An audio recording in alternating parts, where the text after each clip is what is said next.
Next is office etiquette. Certain things that you need to keep in mind when it comes to office etiquette. Number one is on time. Please respect time. Time is more important than money. Time is more important than a lot of things, because money can go and come back, but your time, if it goes, it's not going to come back ever. Alright, so remember, respect time. Be on time always. If people tell you 2 o'clock, be there by 2 o'clock. In fact, I've taught you to be there by 1:45 and not 2 o'clock. Okay, and then next thing you can do is, even if you're running late for some reason, if it has happened, just remember that you need to call them up and inform that you're running late. One, you should avoid doing anything which can make you be late. But then if it just so happens, because of traffic and unpredictable situations, then people will understand it if you don't do it very often. But just make sure that you call them up, ring them up, and tell them the genuine reason as to why you are late. And after you've informed them, just make sure that once in a while, if it's a genuine thing, it's fine.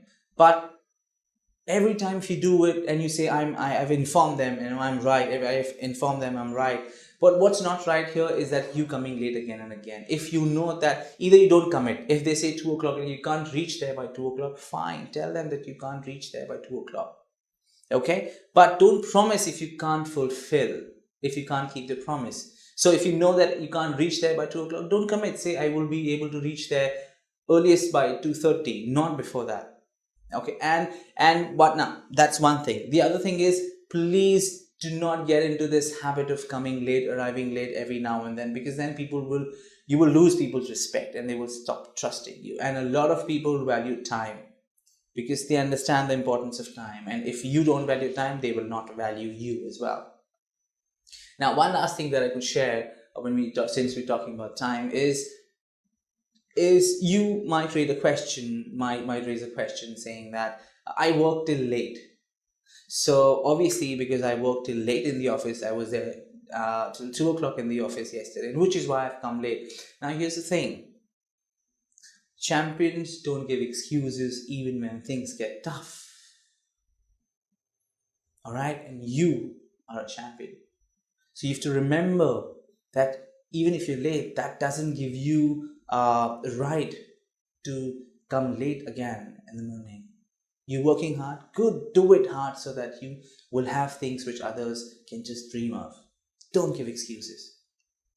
Okay, next is cubicle etiquette. Now, we all work in offices where there are cubicles. Not that everybody has his or her own office space. So then we work in cubicles. We sit in cubicles, okay, in large offices. So in case if you have a cubicle of your own and then you work there, just certain things that I want you to remember and I want you to understand. Number one thing to do is imagine that there are invisible doors.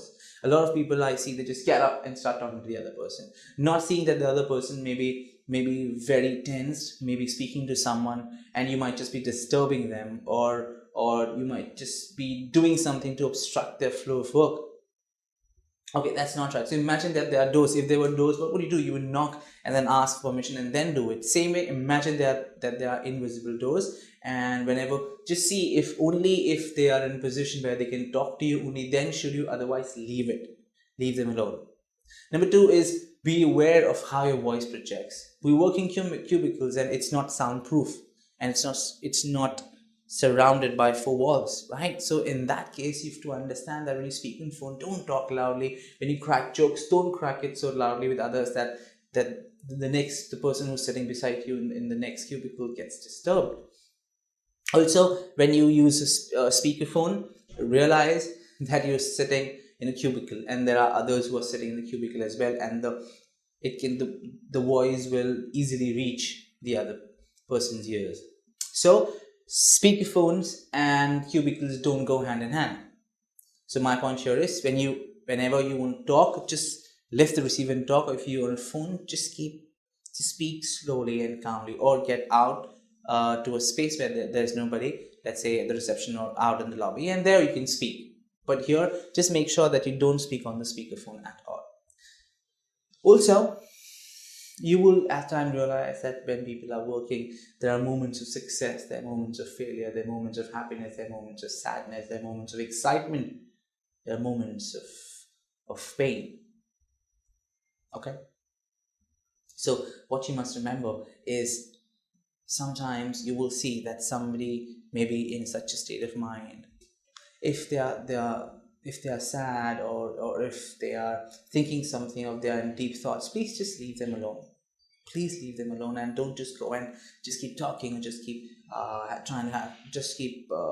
trying to have conversations. It does not look good at all, and just leave them with their state of mind. If they need help, they will come to you and they will ask for it.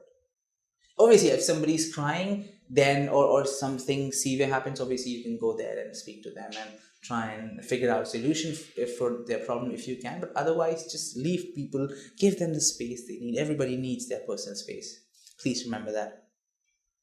Okay, and also I don't have to say this, but then you will know it, but then still it's my job to just remind you that whenever somebody's on the phone, please do not distract them. Okay, when I say distraction, it can mean that they're on phone and you won't talk to them, or if they're on phone, you are speaking to someone, you're loud enough that they have difficulty in listening to. And what they're doing is they're trying to shove phone even closer to their ears, is because you are talking so loudly. And they won't say it, but then nobody likes it. Even you won't like it, right? Okay, cubicle etiquette. Like I said, avoid loud conversations, especially of a personage. If you're speaking to someone in person, your friends and your relatives, don't be very, very loud. That's not look good. Okay. Okay. Now, what else? Remember to not wear very strong perfume or cologne. Some people are allergic to it, and some people start feeling uneasy. I remember once that I was traveling in a train, and there was this gentleman who was wearing this perfume. It was so loud, and it just made me feel restless and uncomfortable. Now I couldn't help it. I just walked and sat across him. I couldn't bear it, and after some time I actually went and stood near the gate. That's the thing, you can't help it. So my point here is, don't wear something that's too loud and that can make people uncomfortable. And lastly, do not eat something smelly. So as soon as you open your food, people should know what you've got, right? You should be able to have your food in peace. So just remember that you're not supposed to eat something smelly, so that people again get uncomfortable. Like I've told you, the first rule of etiquette is making sure that people don't get uncomfortable. All right, so quickly, 2 tips about cubicle etiquette. 1, you're not supposed to stand in front of someone's cubicle and carry on loud conversations, so that disturbs someone. Number 2 is, do not walk into a cubicle when someone is on the phone or they are in deep conversation with someone. Please imagine, like I told you, imagine as if there is a door. Take the permission only if they say yes. You should you start talking, or should you get into it? Otherwise, you should not. All right. Office citizenship. Now, what's this? Now, here are certain things that you need to keep in mind to be a good citizen of your office. Okay, number 1 is put things back where they belong. If you take something from somewhere, just make sure that you put it back from where you took it from.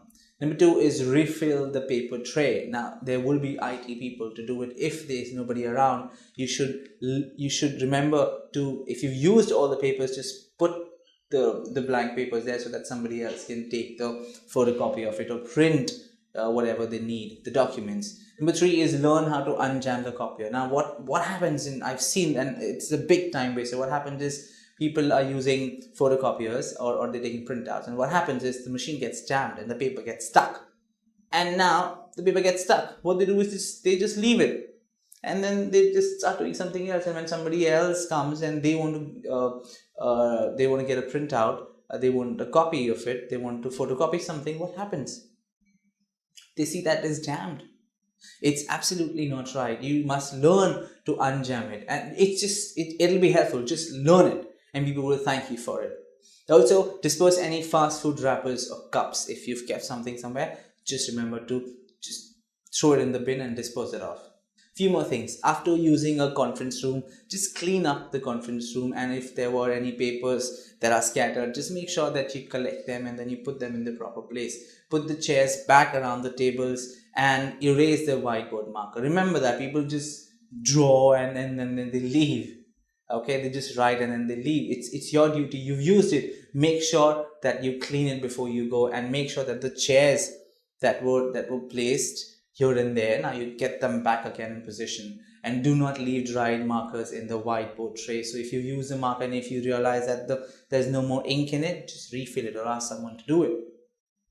Okay. And kitchen, now obviously we have our breaks, these little coffee breaks, these little tea breaks, and there, remember that if you've somehow managed to spill the coffee in the machine, just make sure that you ask someone to clean it, or just you do it yourself. It will not make you smaller if you do it. These are manners and etiquettes. Do not leave your coffee cups on the sink. Do not eat other people's food. This is very important. Some people understand this. Some people do not like if somebody eats from their tiffin. They do not like, for whatever reason, and you need to respect it. They might, if somebody tells you, oh, you can eat something, just take a very small bite if you have to. Don't ignore or do not decline the request because it doesn't look good. Out of courtesy, just eat one small bite and that's it. If it's nice and delicious, don't just start eating the whole thing because people don't like it. I've seen a lot of them do not like when somebody eats from their tiffins. Also, do not leave your own food in the refrigerator for too long. These are just small things, but they matter a lot. And actually, I remember a lot of people not liking others just because they did not take care of these small things. Not safe for work, NSFW. You should remember that you should not watch any sensitive content or any adult content when you are at work. It is absolutely not right, a big no-no. What else is not safe for work is trying to instigate humor, but you end up cracking poor jokes, which isn't very cool, and then we will not like you. So refrain from poor jokes if you can, and do not talk about something that's religious. Do not talk about hate speeches. It definitely does not work, and people are very sensitive. They get hurt when you talk about such things.